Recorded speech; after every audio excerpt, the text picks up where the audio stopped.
youth is a wonderful thing, and there are in this world of ours huge inequalities, there's huge poverty, there's huge hunger, there's huge catastrophes, and there are people dying for want of basic essential requirements like health, nutrition, water, sanitation. And these are things that we must all be cognizant of, even in our own country when we are in a time of economic crisis as we see it ourselves. There are so many people so much less well off. There are the poorest of the poor, and it's very important that the idealism of youth is associated with those issues. So, as Minister for State for Irish Aid, for Development, and indeed for Trade, it's a great pleasure for me to address you here today. My government and my ministry has had a long partnership with the National Youth Development Education Programme and with yourselves, and very anxious to see how best we can have an integrated development education programme in relation to youth work. So it is an honour for me here to be able to honour that partnership and to address you here today in my capacity as the Minister responsible. I'm also pleased to share the platform with our European colleagues, Miguel Silva, who I met there just a little earlier, from the North-South Centre of the Council of Europe, and Anne Skullmeyer from the Global Education Network of Young Europeans, who will be addressing you later. When we look around the globe and see the increasingly active role that young people are playing in standing up for democracy, human rights and justice, we are reminded of the role that young people can also play in Ireland and in Europe. Despite the often negative images portrayed about young people in the media, I have always been convinced that young people in Ireland and Europe do have an interest in the world around them. They are concerned about issues of equality and issues of justice, and want to have a better understanding of how they can make a difference. Young people are critically important in building a more just and egalitarian world. But before I talk about the Irish government's commitment to development education and youth work, I've been asked to say a few words about the current process that I am engaged in on the review of the White Paper on Irish Aid. And of course, I'd be very anxious that your deliberations today would feed into the consultative process that we undertook, which I launched in Limerick last Monday. The 2011 programme for government committed us to a review of the White Paper on Irish Aid. This was done for a number of very good reasons. The 2006 White Paper on Irish Aid was important in setting out the basis for our national aid programme. It placed the fight against world poverty at the heart of Ireland's foreign policy and set out key decisions on how our aid programme was going to be implemented. This review provides an opportunity to take stock of progress since 2006, and that's almost 6 years ago now. In the current challenging economic times, we must redouble our efforts to ensure that every cent spent on our aid programme delivers value for money, with clear accountability to the Irish public and to the partners and communities we are working with in developing countries. Secondly, the context has changed very considerably both here and globally since 2006, as we all well know. It will be important to now consider the changing nature of poverty, with emerging challenges such as rising food and energy prices and climate change, and emerging opportunities such as high levels of economic growth in Africa. As many people might have noticed, Africa is a rapidly developing economic entity and has considerable levels of economic growth at the present time. Finally, while we have been described as being a champion in making aid more effective, we need to focus and prioritise our aid programme and build on our strengths and opportunities. This includes thinking beyond aid, fostering two-way trade, supporting the ability of developing countries to raise their own revenue, to attract inward investment, to create jobs, and to strive towards greater equality. The review of the White Paper will provide an opportunity to build on the achievements and lessons of the past in order to clarify our vision of the future for Irish Aid. The White Paper also offers us an opportunity to reflect on our sustained commitment to development education.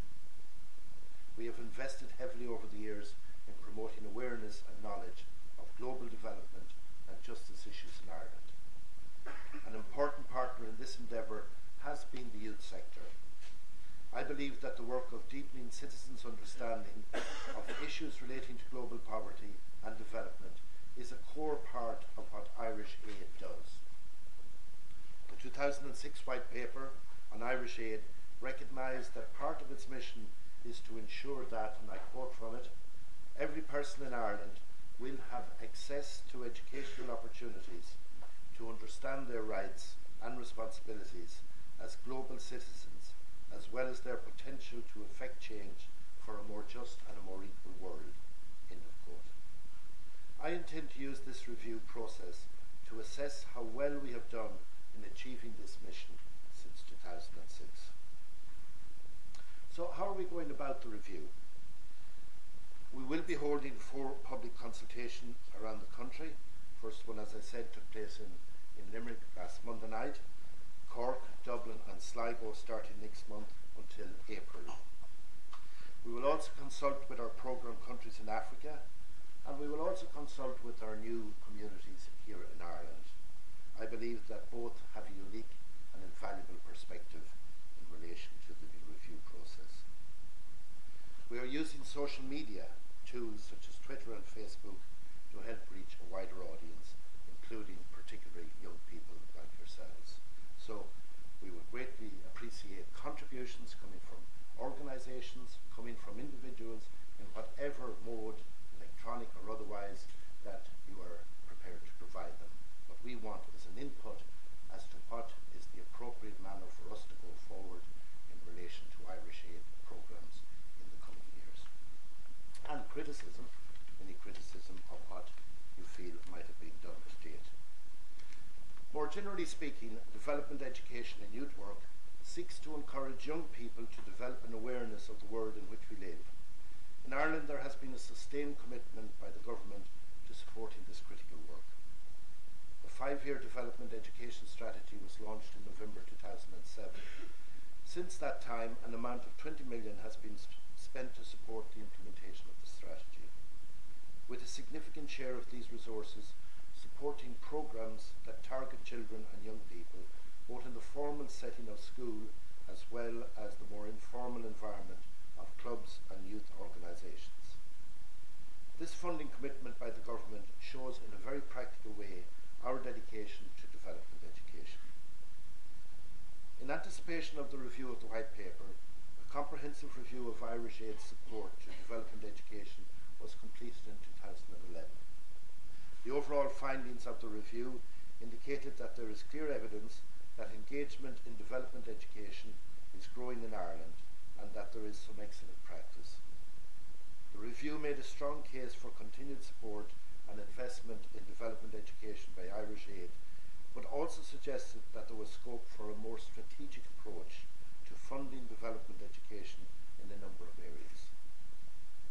In the youth sector, for example, there may be scope for a more strategic partnership with key partners such as the National Youth Council of Ireland in order to encourage a greater spread and further integration of development education in the core work of youth organisations. Another area requiring attention would be to explore possibilities for deeper policy collaboration between my department and other government departments, such as the Department of Education and Skills, the Department of the Environment, Community and Local Government, the Department of Children and Youth Affairs. We would like to make further progress on policy initiatives to create a shared sense of what leadership will be required to ensure that every young person in Ireland has access to information and learning about the wider world. So we need to consult as widely as possible, we need to have as good an integrated approach as possible, we need to have an interdepartmental approach to the matter, and we need to engage with the youth organisations like the NYC. In a way, the youth sector is ahead of the curve in terms of having a clearer focus on results. The launch of the National Quality Standards Framework, EQSF, by the Department of Children and Youth Affairs in 2010 is a key building block for youth organisations to assess the impact of and enhance their work. I welcome the launch by NYCI of your own quote, monitoring and evaluation toolkit for development education in youth work. This resource is designed to assist youth workers, volunteers and managers in youth organisations to monitor and evaluate their development education sessions and programmes with young people. At this time of heightened accountability and public demands to demonstrate value for money, such a focus on evaluation and results cannot be overvalued. The partnership between Irish Aid and National Youth Council of Ireland, and indeed other youth organisations working in Ireland, remains pivotal to our activity in the youth sector. However, there are still very large numbers of active young people not familiar and not engaged in development education. The National Youth Development Education Programme, NYDEP, has been in place since 2004. This year, my department will initiate an independent review of its engagement with the youth sector. Following on from this, it is anticipated that a renewed engagement with the youth sector will be in place by the start of 2030. In the interim, we will continue to provide support for the NYDEP for its valuable work in development education. So, in conclusion, I want to thank you very much for the invitation to come here and address you here this morning. I am looking forward to the interchange of ideas that will take place in the course of the day.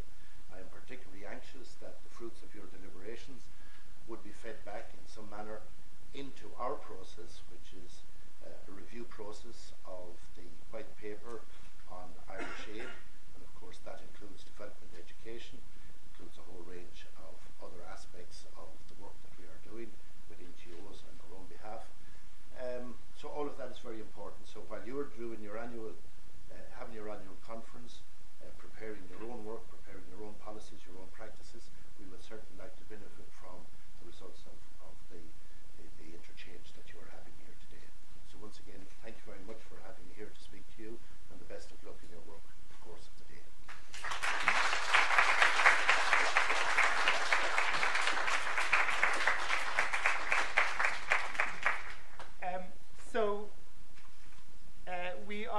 Thanks very much to Minister Costello for those words, and I know that we certainly plan to feed what comes out of today into consultation processes, including the white paper review process, also the development of a national children and youth policy and so on, to ensure that development education with young people in non-formal settings is seen as a critical part of the way that young people engage around these issues.